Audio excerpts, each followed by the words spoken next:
Hey Ava, this is Mrs. Skoglund. Just wanted to give you a little feedback on your summer assignment. So we're mostly going to be talking about chapter 2, which is the question that you had starred, but I'll kind of reference some other things throughout your project as well.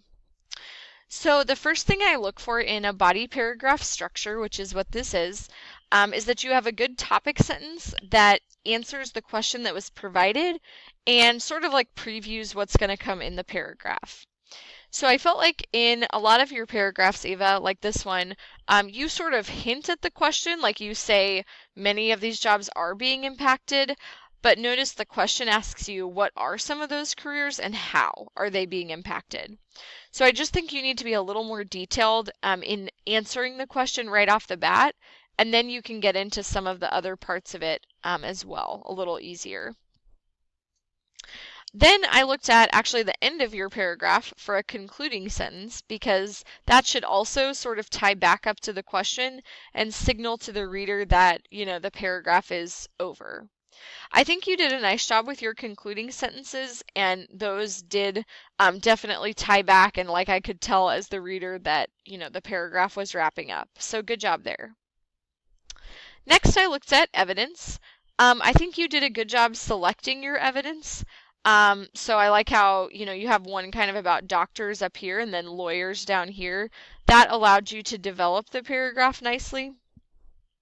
I also think you're doing a pretty good job of what we call embedding, or like how you integrate your evidence.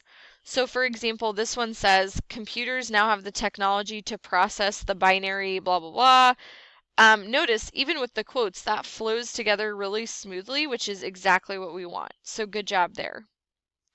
The only reason I didn't give you a 10, Ava, is because like up here, we just have some really minor things like this would need to be capitalized when you just have that little dialogue introduction to your quote.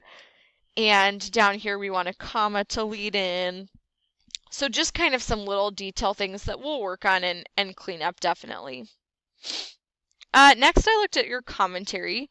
I think this is definitely an area you could go back and try to revise, Ava. So, for example, this quote was talking about basically like diagnosis and how doctors aren't totally needed because like computers can do that. So you sort of just tell me that again in your commentary, right? You just say like computers can diagnose patients, so doctors are not needed. But go back up to the question, and I think you need to sort of talk about like we're not just going to get rid of doctors or lawyers, right? Like they're still around. So how are they being impacted? And I think if you go back to the chapter, Pink talks about they're going to have to use more R-directed skills. So I think going back to that would have developed that commentary a little bit better. Finally, I looked at your in-text citations and conventions. Citations most of the time looked pretty good, like this one is perfect. I just noticed a few times where like you forgot the period at the end here, so I know that seems really small, but just make sure to stay consistent on those.